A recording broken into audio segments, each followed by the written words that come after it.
Hello, everyone, and welcome back. I'm so glad to have you here today for this very important conversation that I hope you will share with the people in your lives. Today, we are speaking with Dr. Bill Doherty, um, one of the creators of Braver Angels. Bill built a life and career around helping people, groups of people, to see, understand, and reconcile the differences that divide them. He was for 40 years and still continues to be a practicing therapist for couples and families. He's a tenured professor at University of Minnesota in the Department of Family Social Science, and even started and runs a family business, the Doherty Relationship Institute, to help train other therapists for family and marriage counseling. From this unique background and work, which you'll see we start with and discuss, he has opened up his work to Braver Angels. And like he says, we are a family, this country of ours, with more than 330 million people. It's his way of giving back. And he sees it as his form of duty and patriotism to help folks in our country talk to each other. I can't wait to share Braver Angels with you. There are many ways to get involved with this incredible organization. And there are many skills that Bill and I talk about in this conversation, skills that you can use immediately to help bring down your anxiety, understand where you end and another person begins, and have fewer fights with family members. So I'll leave it at that. And I hope you take and implement one takeaway from this conversation today. It was such a good one.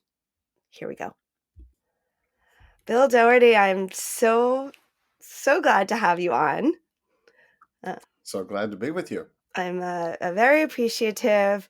I think I found you through a podcast a while ago, and recently, as I was just meditating on what I want to talk about next on this show, and how I want to be an agent for good, I recalled, your organization and looked back at your website, and I'm very, very, very grateful to get to pick your mind a little bit. I have a lot of questions. Go for it. Okay. Well, I want to start with your background. I know you come from a therapist background. I think you're still practicing. Yeah, a little bit. Yep. Okay, great. Yeah. I'm a new therapist, so I love Okay. talking to people in mental health. And your background is in marriage and Yep. relationship Yep. and family.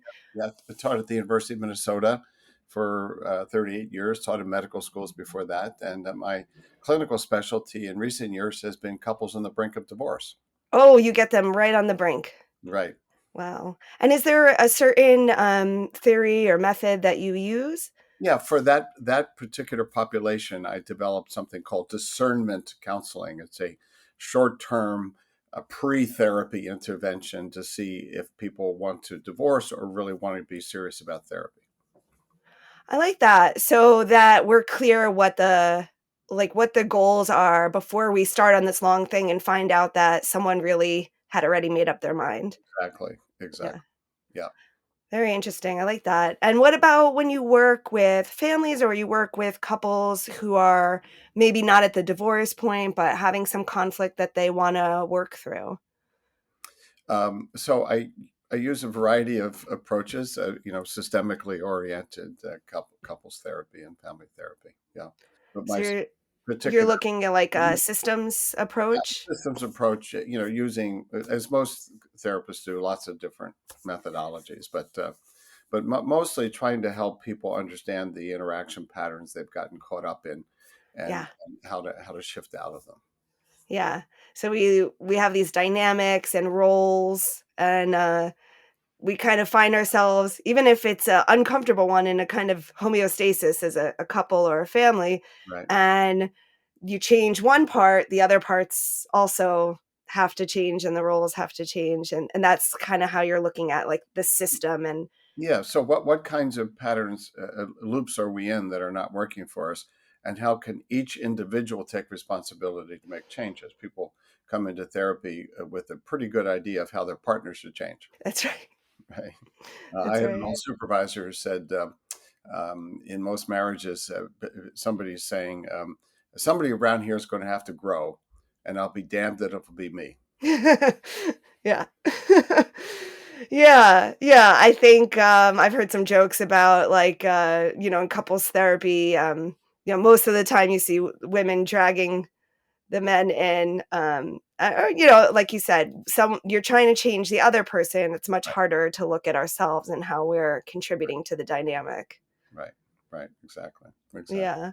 And I imagine a lot of, like, belief systems, family, the person's family of origin, Hmm. maybe cultural differences, between the individuals also come up as you start to delve into that systems work.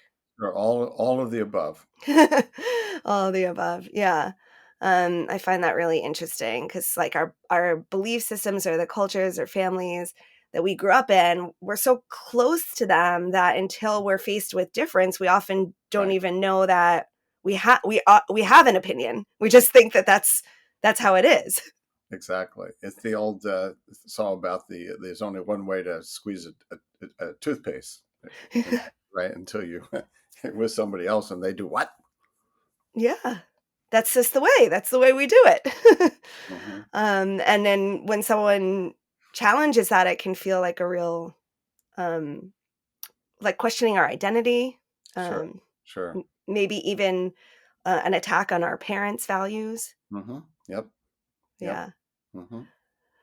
And as I'm kind of like working through these thoughts, I'm thinking of, how this relates to Braver Angels, the organization you set up. So did you start to see like, oh, this is kind of how we are, how we are in relationship with others we don't agree with on the political divide? Well, I wish it was that intentional. It really wasn't. Okay, Okay. more I had done, in addition to my couples therapy work, I had done a lot of community engagement, working with various groups and communities. So, and I learned I learned therapy back in the '70s when therapists could also learn about group dynamics and group process. That therapists are not trained that way anymore. Mm, Trained clinically, but not in terms of group dynamics.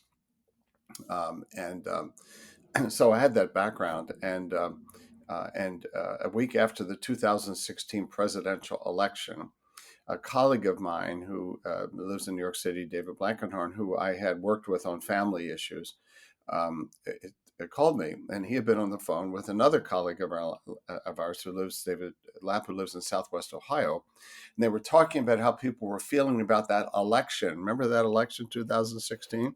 yeah. Um, world was in shock, including Trump's folks were in shock. No, nobody thought he was going to win. Yeah. Um, and in New York City, it was doom and gloom. The world was ending. And in Southwest Ohio, it was morning in America. Yeah. And they decided on the spur of the moment to get 10 Hillary Clinton voters and 10 Donald Trump voters together for 13 hours over a weekend in December in Southwest Ohio, and see if they could talk with each other and not just about each other. And then David Blankenhorn called me, and I had the same look in my face that you do, like, what? What? um, and and I asked David what they were thinking of doing with them when they got Yeah. them together, and he said they didn't know that, but they thought I could figure that part out. Oh my And gosh. I was sitting at this very desk, hoping I was not free. Oh, gee, I would have loved, blah, blah, but I was, and so I just decided to do it. It was sort of my duty to my country to give that a try. Uh, Mm. we had a very powerful experience. I mean, I brought everything I had ever learned about working with groups and differences and to the experience, and it was very powerful and successful. And we just decided to keep going, and that's how Brave Angels got started. So now it's several thousand workshops and you know 15,000 members and all of that. Oh my goodness. So, can you tell us a little bit more about how it looks? How do you get people that are so far divided as, Yep. Hillary Clinton Yep. voters and Donald Trump voters to sit down and be in conversation together? Yeah, yeah. Well, here's where the similarities to couples therapy come in, because we create a structure. a container. And a lot of what I teach in couples therapy is you can't let people just go at each other. You Yeah. can't just go into a session and say, "Hey, what's happening?" And then somebody says, "Well, yeah, blah blah blah." You have to really create an atmosphere where people listen to each other, don't interrupt each other, try to look at themselves, not just cast blame.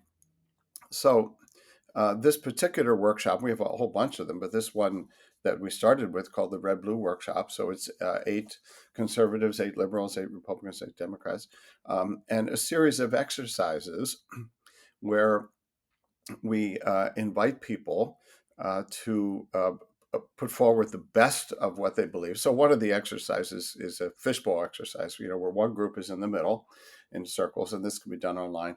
The other group is on the outside. When you're on the outside, your job is to listen and learn how people in the middle see things, how they experience things, and to look for anything you have in common, but not Mm. interact at all. Okay, so it's an Mhm. opportunity rare opportunity to observe people who mostly agree with each other, having a conversation where there's no pressure on me to respond. Yeah. Okay, and then of course, then at some point you shift. The inner group goes to the outer to the end. And the two questions. The first question for the group in the middle, or first is, why are your side's values and policies good for the country? So what's good for the U.S., for our country, being a liberal, conservative? How does our country and our people prosper better with this set of policies and beliefs? And then the second question is, what are your reservations or concerns about your own side? Hmm. Okay. And we call that the humility question. So we always pair a question about what you believe and why it's important to you and why it's good for the world with a question about what's the downside. Wow. Okay. Yeah. Another thing we do is whenever we have people, like if they're going to talk about an issue, take abortion, immigration, whatever, we don't start out with, well, what do you think of Roe v. Wade? Okay, or should the should all illegal immigrants be thrown out of the country? You start with, what's your connection to this issue? What's important to you about this? And can you tie it to a story? Can you tie your thoughts and feelings to something in your life Mhm. that has led you to feel strongly about this? And so, can you see the connection to therapy there? In other words, you get below the content, just like in couples therapy. You just don't argue. You don't just have people negotiate who's doing the dishes. Right. when they're divided on the dishes, you go deeper. That's right. Okay. Where did you learn, what's the What what is story about? what does it mean to you? Yeah, the Okay. meaning. What Right. does it mean to you? Okay. Yeah. And so those are some examples of exercises we do. We also do workshops for larger groups where we teach them the skills and how to communicate across political differences. Yeah, you're doing a lot. I saw a lot of different kinds of workshops, Yeah, which is interesting, and I'm curious about that. You just keep answering needs. It seems like that yeah. there's a You just there's so much that you want to address. right. So we started out with this red blue. Now, 13 hours I realized was too long, to be able to scale. So we developed a 3-hour version and a 1-day version. Okay. And then I thought, well, we need a workshop that can have more people, where we teach skills, listening skills, how to speak in a way that you're more apt to be heard. So we developed one, and then over time, just came need for more. Like one of our most popular ones is called Families in Politics, Yeah. where we really teach the family dynamics of politics. So if you're the only liberal in a conservative family, okay, Yeah. there are family dynamics that occur there. There's Um, families that are broken up over this. exactly, and that's part of the challenge we see nowadays that we didn't used to, in past decades around political differences. So that workshop teaches some family dynamics, including if, for those in your audience who know about the differentiation of self, Mary Bowen's differentiation of self. So one of the things we teach there, and this can be helpful for therapists and for everybody, is if I can't emotionally self-regulate, knowing that you voted a certain way, that's my problem. Mm, That's not your problem. But if I can't tolerate this difference without trying to change you, well, then we're going to get into conflict, of course. But the problem is not to be negotiated between us. It's my problem, okay? okay. That Yeah. I can't handle a loved one being that different from me. Now, it's Mhm, also that doesn't mean you have the right to come after me all the time. So we teach mhm. boundary setting skills as well. Okay. But a fundamental thing that happens in families is that people can't tolerate the difference. What do you say about people who say, "Well, if you voted the opposite way of me, that's like violence against me." Yeah. They use that language now like, your vote they feel that you're voting for someone that will harm them. Yeah. And this is identifying the politician with my brother or sister or cousin or parent. Okay. It's a complete over identification. Making I can't get at Donald Trump or Pelosi or somebody, but I can get at my relative, and they Mhm. become a stand-in. Mm.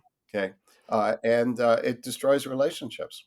That's very Freudian, right? That's like where it's easier to put Mhm. that anger on that immediate person, Right, right? right. So one of the things I say when I work with families around these things is, you get to decide whether you're going to let politicians in Washington ruin your family, Yeah. your relationship. So you have to separate the person, and you have to separate yourself from the person. Right. Like you're responsible for your feelings and your regulation, Mhm. and they're not making you feel a certain way, or you have the ability to regulate yourself, even if there are things in the world that are upsetting. Yes. Um, Yeah. that's your work, That's right. and That's yeah, right. Yeah, it's yeah, also important that, because this is what can happen, is that the people, your loved ones, can be coming at you because they feel threatened. yeah. Okay, and so we teach people how to avoid conversations that they don't want to have, Mm, but in a respectful way. But one of the things we teach in that workshop and others is that it takes two to escalate in a negative way. mhm, Nobody can make you escalate. mhm. Okay, so you come out of this conversation and you're so upset, and that person, that family member, that friend, and you're so focused on them, and you just got into this escalating conflict. You signed up for that. You agreed to that. Mm, And so we teach exit skills that are where you don't either be a victim nor a perpetrator to somebody. yeah. Okay. Like you're saying, boundaries and Right. ways to walk away from that conversation. Yeah. And this is the kind of the essence of couples family therapy is, how do you connect with boundaries? Mhm. And noticing, like I'm hearing like a little Gottman, like maybe taking the pause, your nervous system, you're getting flooded, so that's not gonna be a good time to have any Right. kind of productive Right. conversation. Right. And the thing about families and loved ones, is, and we teach this in the Families and Politics workshop. By the way, there's an e-course version of this that's free that people can sign up for on our Brave Angels website. Is that families are very predictable. You've had the same argument over and over, right? That's right. The same relative you find obnoxious, okay? And it's Thanksgiving, and they're likely to do the same thing. Yeah. And so why not plan for it? Okay. Not your first rodeo. And so what happens where we get in trouble is that when we allow ourselves to get triggered by something that we could have anticipated and planned for how to respond mindfully and intentionally, Yeah. as opposed to, like, the old Charlie Brown comic strip with every fall, Lucy would be holding the football and Charlie Brown would go to kick it and she'd pick it up and he'd fall on his back, every fall. Okay. Well, after 20 years, he's got some responsibility for this. Okay, Right. right?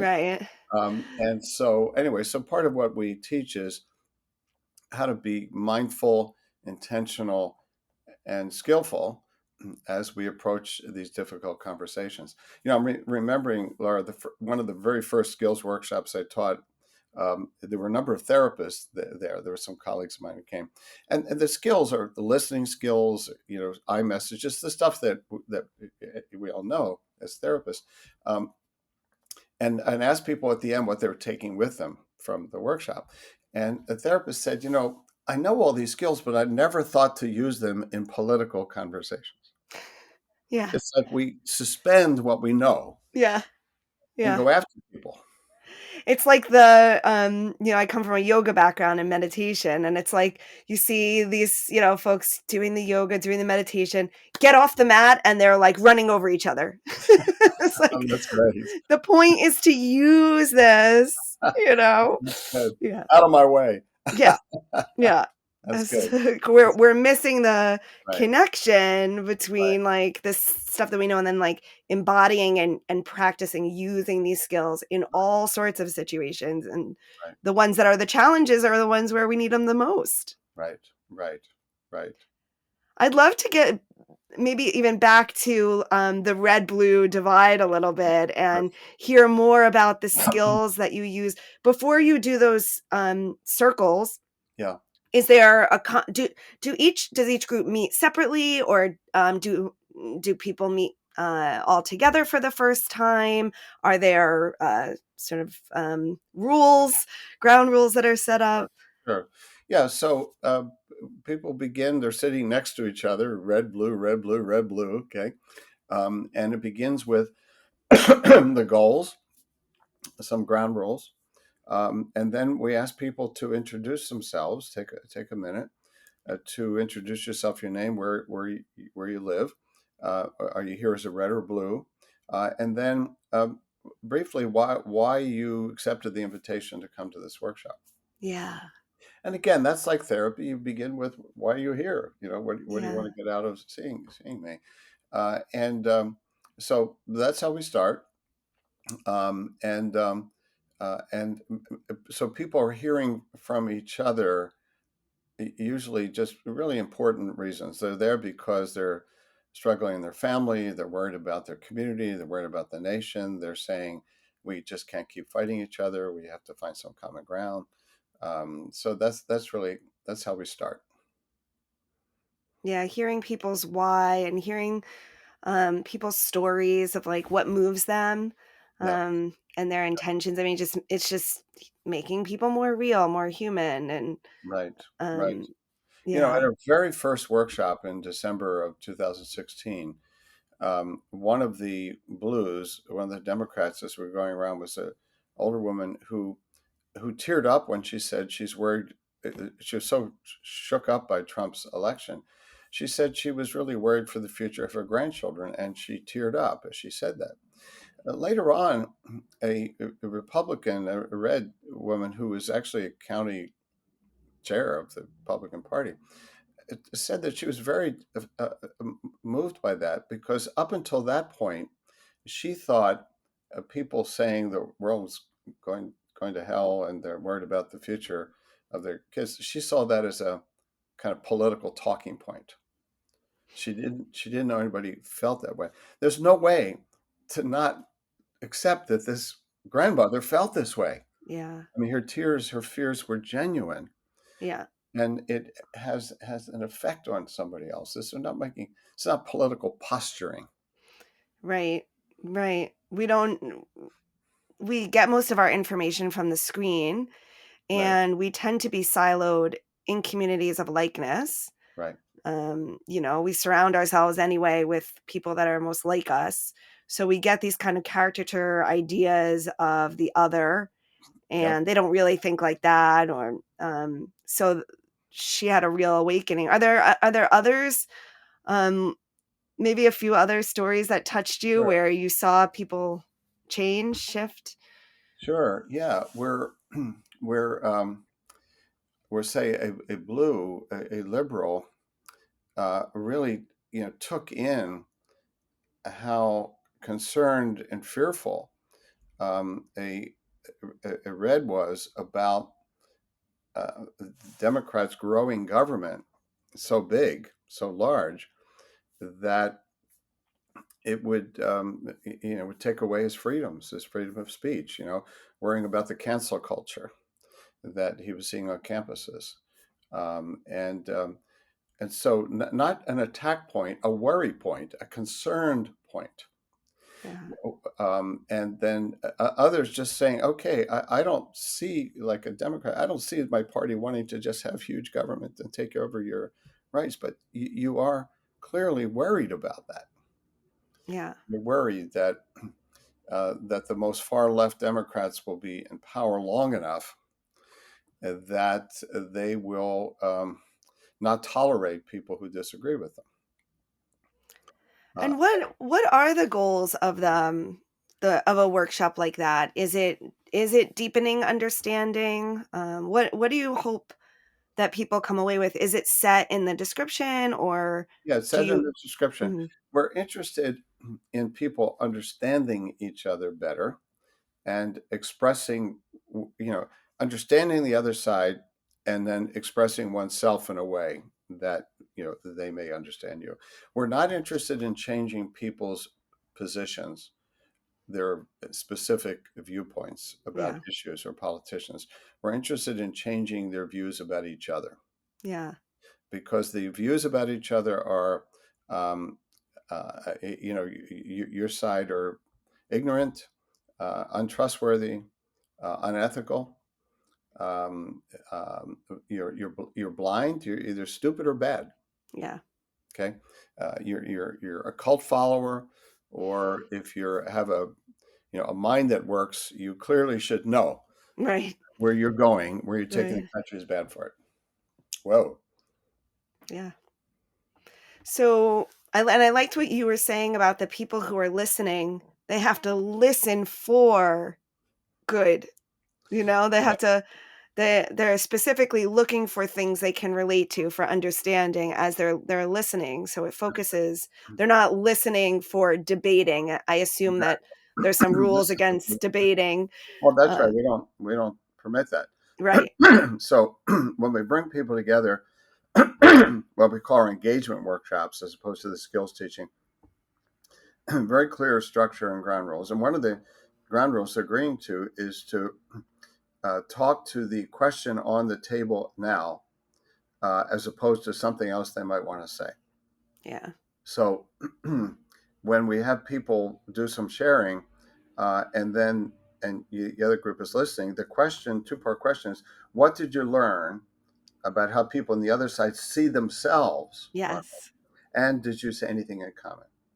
And here's where the analogy to couples therapy comes in terms of the structure, because I've trained the moderators to intervene, to stop people in mid-sentence if they start to say, do anything other than answer those two questions. What did you learn about how they see themselves? Did you see anything common? If somebody were to say, well, I thought they got it wrong on, you stop them with the word wrong, Yeah. and you firmly but gently say, I just want to remind you, there's two questions on the table right now, just two, and you repeat them. Yeah. And this may sound obvious, but one of the reasons why a lot of people don't succeed doing couples therapy is they don't know how to do that. Yeah. Yeah. Right? If you have to intervene and gently block people. So if spouse A is saying, "Okay, well, what she really thinks about this is such and such," you don't let that go. You can't let that go. Right? Right. And Yeah. because if you let them give their speech, and then you say, "Well, Jeff, I think you were speaking for Caroline there, and that well, the damage has already been done." That's right. Okay? And then she's going to come back at him. Yeah. Yeah. It's only fair. Yeah, fair, isn't it? So, Right. so people always say, "Well, what do you do with meltdowns in your workshops?" We never have one. As far as I know, nobody's ever reported one, because we hold people to the ground rules and to the structure. That's fantastic, and I think they need that. They really need those strong boundaries We for all what do. this. I Yeah. always tell people, if you want to see good people like the people that come to our workshops flailing, Google Oprah Winfrey 60 Minutes, you know, Red Blue Divide or something like that. She did a 60 Minutes episode years ago when Donald Trump was running for office with Reds and Blues. And they sat around the table, and then she said things like, "What do you think about the Russian collusion?" And with no other structure, they went after each other, Yeah. interrupting each other, criticizing each other. And at the end of it, she said, "Well, how are you feeling about what we did?" And somebody said, "Well, we're going to have a civil war in this country." Yeah. The same people with a different process, a different structure, would come out of it like our people do, saying, "I have more hope for the country." That's so true. It's like which ring are you putting the people in, right? It's like Right, we behave according to our environments. I mean, right, this is right, some exactly, basic stuff as well. You right, take a kid and you put them into a gym, they're going to start running. right, But you put the desk down, they're going to sit at the desk. right, So, right. yeah, we respond to the structure and what's expected of us. Mhm. And so you're setting up, I love that. I hear how you're setting up everything in a way that people behave in a way where they can learn and understand, which are the goals of the workshop. Right, right, exactly.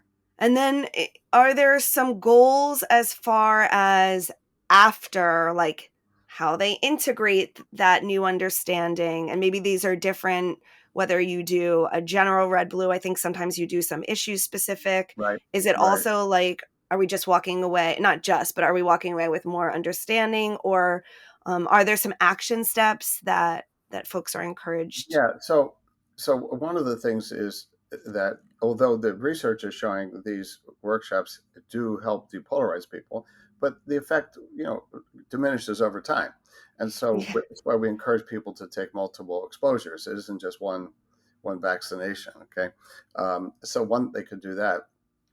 Um, for the skills type workshops, for all the workshops, one of the last exercises, what are you taking? What do you want to do with it? Because that's got to be individualized. Okay.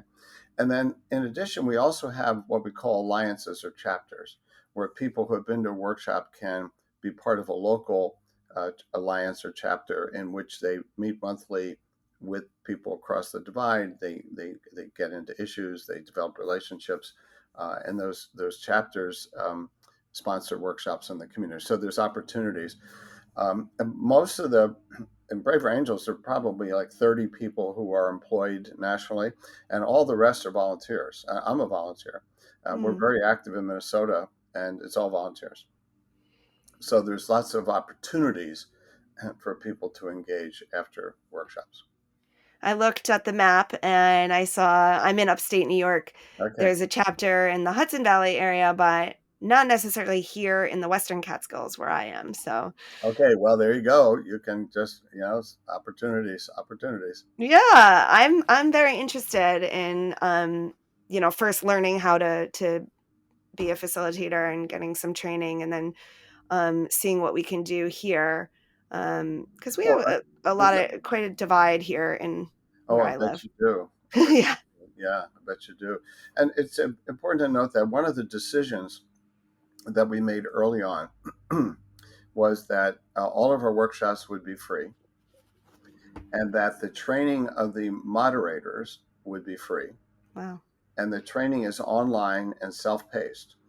So we wanted to remove the financial barriers because for a lot of programs, you have to go somewhere and stay in a hotel room, and so we really lowered the entry point, and then we ask moderators not to charge. We give the training away, and we Yeah. expect you to give the workshops away as Yeah. a volunteer as you can, Yeah. and that's actually a pretty big deal. The other thing is that the first workshop, the one in South Lebanon, Ohio, um, took everything I had to make it work. And I had 20, 30 years of experience with groups and therapy. And so some of the exercises were too hard. They There was one in particular. I broke into a sweat to make it work. Okay, so what I Yeah. realized was I needed to change some of the exercises so that people who didn't have 25 years of experience could do them. Yeah. And I'll give you an example. In our all-day red blue workshop, one of the last exercises, now that they've listened to each other all day, is they can ask questions of each other. And so we explain what a question of curiosity and deepening is versus a gotcha question. Yes.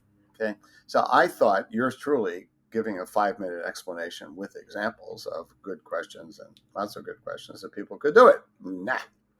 Got them into small groups, and it was some version of, um, you know, I'm curious about how you came to justify voting for a sexual predator. Yeah. just, and Right? I'm curious about, yes. Yeah. Right. Um, Yeah. and so I had to intervene right there to help people clean up the questions and so on. I remember one woman was so mad at me for she felt I was stifling her, and she almost Hmm. left the workshop. And it calmed her down. But what we did subsequently was people go to separate rooms, reds in one room, blues in the other, and they have 20 minutes to come up with 4 good questions Yeah. for the other side. And so the questions are curated, and you work on the wording, and everybody takes a photo of them, and then they come together and they deliver the questions as written. Okay, Yeah. um, and then they can ask follow-up questions, but they're not permitted to argue back. Yeah. I love So, it. so that works with the 20 minutes of prep. And Yeah. now it still takes skill on the moderator's part to pull out the questions, and there's a lot of skill involved in this, but Oh, not yeah. not like intervening in the moment when somebody asks something outrageous, and Yeah. other people are upset. That's too much. Okay. No, I have quite a bit of experience running groups. I lead trauma sensitivity trainings, and um, I always I always talk about like leading groups is like its own skill Yeah. set, Good. and Good. it's not for everyone because Right. you are like the way you describe breaking into a sweat. Like I know that feeling. Like Yeah. you're just trying to keep this together by a thread, and like you know those boundaries and the group agreements are just so important. Yeah, and I want to emphasize that these are not therapy groups, Yes. and we don't use therapeutic language. So our moderators do not experience holding together by a thread. Okay. You're a therapist, and you're in your therapist role. Yeah. Our moderators, some of them are therapists, some of them are people who used to leading groups in businesses, the military. So we screen for people who have some facilitation experience Mm, and some teaching experience. And then what we've learned, I'm so glad, is that they're consistently highly evaluated, regardless of who's leading it. that speaks to what you created, the We structure that want you, to decenter the person yes. leading it. Yeah. We don't want people to go home and say, "Man, that was an amazing facilitator or instructor." That one goes, "It was amazing to connect with these people," or "It was amazing to learn these skills," as opposed to, Yeah. "Wasn't that an exceptional person?" No, that really speaks to the structure and formula that you've created, which as you said, you've fine-tuned. Yeah, So I appreciate that. I'm sure the facilitators appreciate that. They don't have to right. invent things, and there's a calm that I feel in my body just hearing like it's kind of laid out for you, and Yeah, you don't have to create it on your own. I yeah. have to ask you, Hmm. um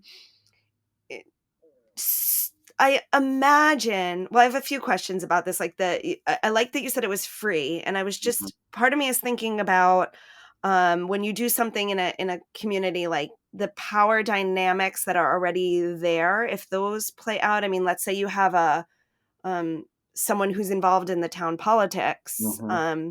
Does that Yeah. is that allowed? And then yeah, and then in general about the people that show up and want to Hmm. do work Yeah. like this, Hmm. are we already I'm thinking there's a certain percentage of the population that isn't interested in Hmm. making amends or hearing other people's. And are you just okay with that, or are you doing something? Are you like actively trying to bring those people in? Yeah.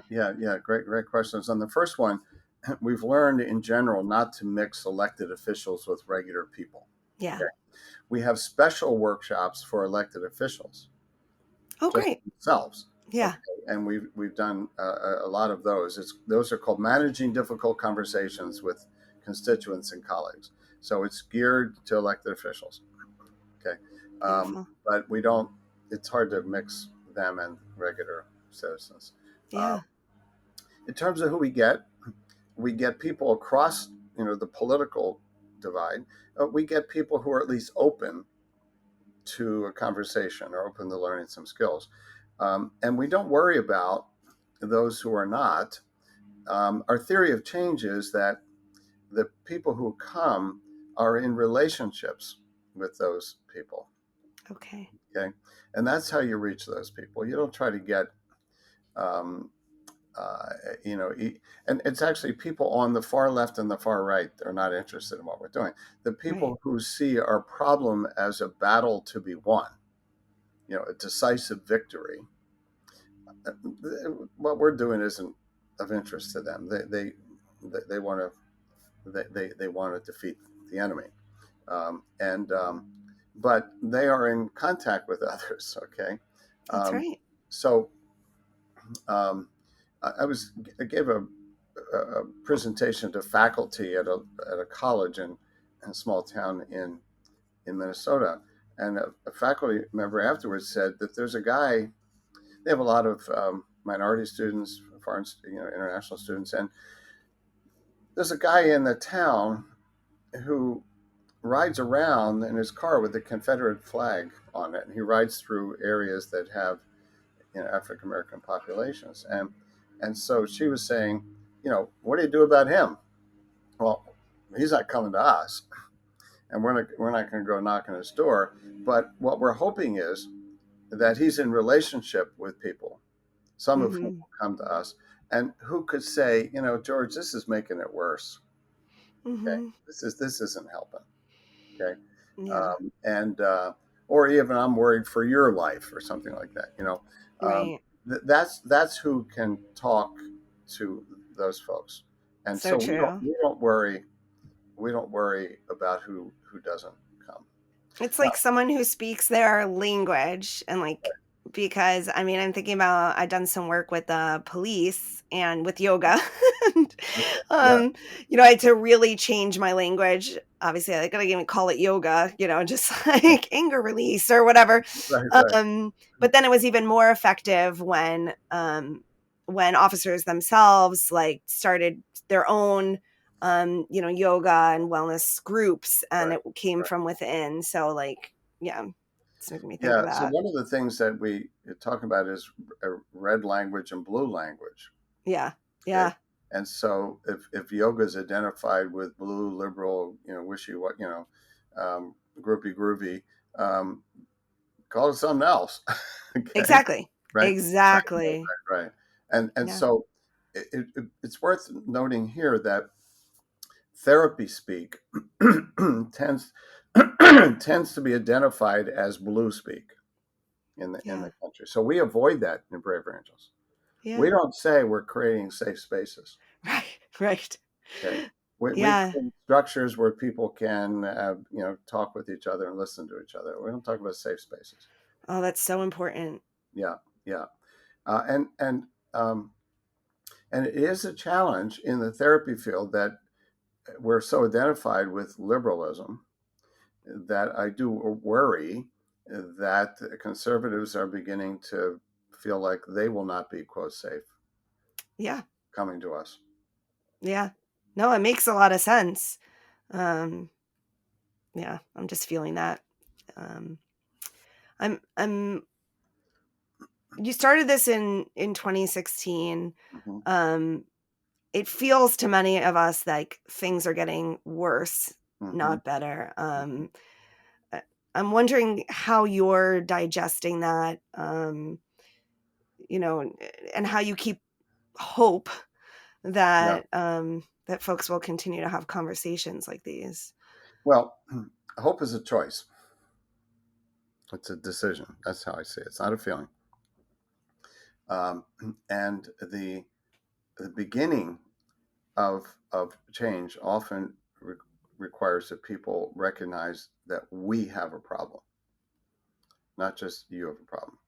And it's very clear, and all the polling is indicating that Americans almost unanimously think we have a problem of being so divided, um, uh, and um, and that's the beginning.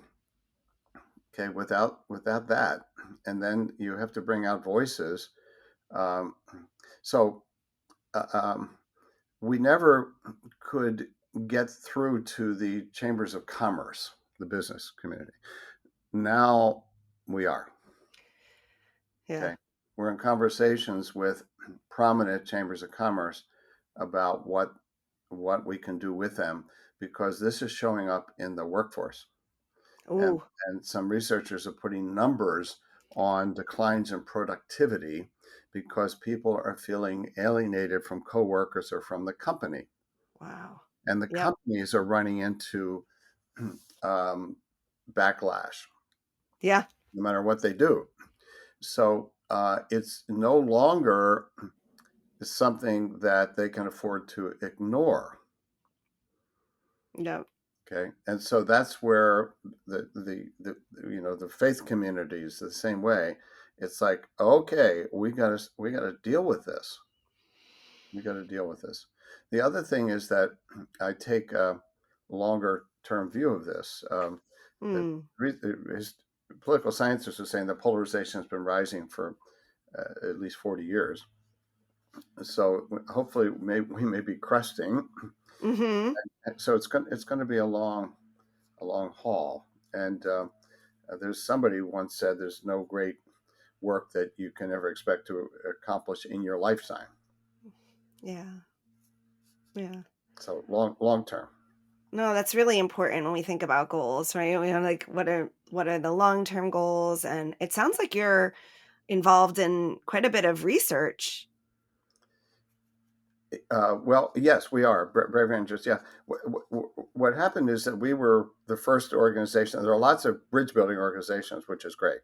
We're the one that developed a sort of a ground game. We've got thousands of members. We have workshops all over the country. So a lot of the researchers have been doing simulations, lab simulations, or college student stuff, and all that, which is fine. But we got actual people, and so political scientists have come to us saying, "Can we do, you know, gold standard studies on your programs?" And we say, "Sure."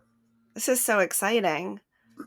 So between like people are we were talking about this before we hit record, like there's an urgency building. So, some might say that yeah, things are getting worse, but that also means like people are you don't have to convince people as much that your services are needed. Right. Exactly. And Exactly. then for those who need to see what's the research that this worked? We're getting that and covered for those analytical science minds.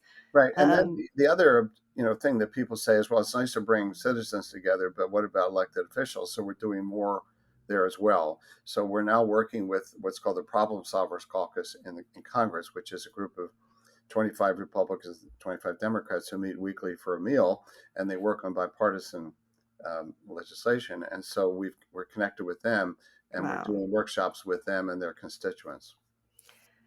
Yeah, that's what I could feel from the research that I did is like you're answering the calls like and you're kind of growing the organization is growing as an answer to what needs folks are bringing to you. Right, right, right. And because we have people everywhere, so when the college in Utah that had the awful assassination of Charlie Kirk, they could reach out to us, and we've got people on the ground there who Yeah. can come and meet with them and offer some workshops that can provide some healing. Wow. So very, very responsive. Yeah, and because we offer these for free, they don't have to. go into their budget and, that kind of thing.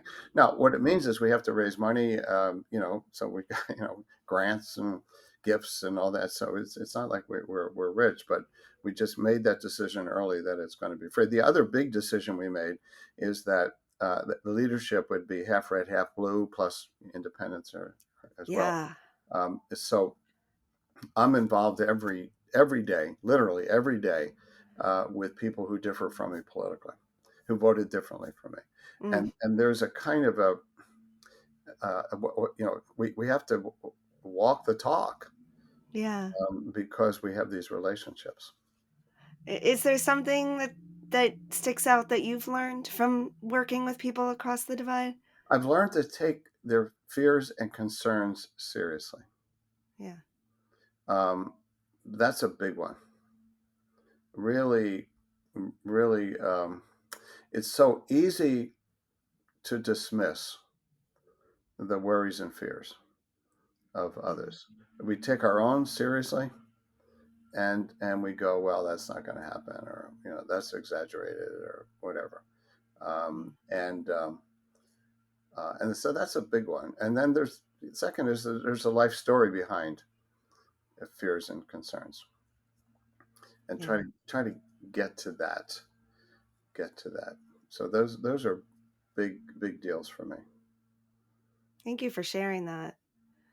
Are there is there any advice that you can give folks? Are there any steps that they can take um today, before attending a course or a training? Maybe it's the same, just listening, looking for the person, trying to understand, Hmm. as people listen to this conversation and they want to walk away with like, what's something that I could do to be a better community member? Yeah, it would be uh, um, to develop some relationships of where you put your curiosity out there for people who differ from you. Take somebody who or already have a relationship with, who thinks and votes differently, and take them out for coffee and just say, "I'd like to know more. I'd like to understand better Mm, how you came to this vote this way or think this way," and don't even share your own view. I mean, just talk to them, just listen to them, and be curious. Ask a bunch of follow-up questions mhm, to try to understand. Think of it as like an interfaith experience. And so you're a Christian or a Jew, and you got this friend who's a Hindu, and I know about Hindu, right? And so I'd like to learn about Hinduism and this person's variation on that it, is such a good framing because it right? feels like a little less scary. Yeah, What about the people who are like, they get, clamped up, like they're gonna try to convert me? How can we ease that? I just, it keeps coming to my mind is like the mindfulness work, and I know that might be like blue work, but I yeah, feel like there's a role for like nervous system sure, regulation sure. in all this. Yeah, that's right. And so some of it is as people answer some questions, be reassuring. That's so interesting. I had not thought about that before. This is really helping me because I've been in my own bubble. Mm. Okay, and most people think and talk like me, and so I'm really finding this extremely helpful. Yeah, and you don't learning about someone else does not mean like you have to change your opinions, change who you are. It doesn't discredit you. Understanding someone else doesn't mean that you've been wrong or your Well, views can't exist. that is so big what you just said, Laura, because this is where people get hung up around the politics. They Yeah, think that deeply understanding somehow compromises them if they haven't exactly. contradicted. Now, obviously, if the person said something grossly awful, I Yeah. mean, um, you'd have to say, "Whoa!" But part of what's happened on the blue side, progressive side, is that opinions widely shared, like marriages for a man and a woman, widely shared across the planet, and almost universally shared before the 1970s, right? It becomes a form of hate speech. Yeah. It's not my opinion. That's not hate speech. That's an Yeah. expression of an opinion. Okay, Yeah. um, and um, and you could find out more how somebody came to that view and the threat that they feel. And what does Yeah. that stand for? So some of it is lower, raising the bar for what would be hate speech, because if it's too low, then you can't listen to somebody. You can't, like, somebody is against affirmative action. So tell me more about that. If they use the N word, well, you got to say timeout. Okay, that would be hate speech. But not being against affirmative action, that's not hate Right. speech, We right? gotta be, because the way that we're setting this up, we can't have conversations. Right. If everything someone says, every view is hate speech, every Right. view is violence against me. I Right. mean, it's Right. just there's Exactly. no we have to bring that down. We have to bring that down. That's Yeah. right. And I'm glad you brought that up, because then my own reactivity is going to be such that I can't really engage, um, because I'm making moral judgments all the time. If I make a moral Mhm. judgment on you because of who you voted for, or that you think there's two genders and nothing in between, okay, as opposed to, do I want to connect and understand? And the thing we know from lots of social psychology is the best way to be influential over time is to actually listen to people. Right. I know. There's the paradox. It's like changing people just makes them hard trying to change people just makes them harder in their Exactly. opinion. So you Exactly. can actually get probably closer to where you wanna go just Right. by, Exactly. using these skills. That's so brilliant. I Yeah. love that. Yeah. Yeah. Yeah. Bill, I know you have a busy day, and I'm still like so touched and honored that you chose to give an hour of your time to us here. It means so much to me. Um, but before we wrap up, last thoughts, where people can find you, how they can get involved. Yeah, yeah. So just Google Braver Angels. By the way, our first name was Better Angels from the Lincoln phrase, but somebody owned the trademark and sued us. So, what a great country we have. Yeah, And so we changed it to Braver Angels, which we actually like more. So Google Braver Angels. It's $12 a year to join, to be a member. You can be a subscriber without paying that. There are e-courses that are, like 50-minute free e-courses. There are some national workshops you can sign up for via Zoom. Some people live in areas where there are alliances where there are in-person workshops as well. And for those who are intrigued enough, after you've sampled some workshops and see what we do, considering applying to be a moderator. If you've had some group facilitation experience, some teaching experience, and then that's a really great way to make a difference. So it's a way for me to feel like I am doing something right now and not that's right. just complaining and moaning. Yes to that. Yes. And doing something gets us out of ourselves and out of the anxious feelings that a lot of us are in. So thank you for giving us something we can do. And I'm pledging to do your training in the new year and to bring this to our area. So thank you Well, and, so and so. Laura, I'm the one that does the screening of the applications, Oh, I so hope you'll let me in. you have a leg up because I know you. Good. I'm nervous now. I didn't know I was auditioning in this There we whole go. conversation. It would be an honor to help you fulfill your mission and carry this on in my community. I'm really impressed with what you've created here. Thank you so Yeah, much. and it's clear you have the heart for this. So Mm, thank you so much. yeah. Okay. Take care.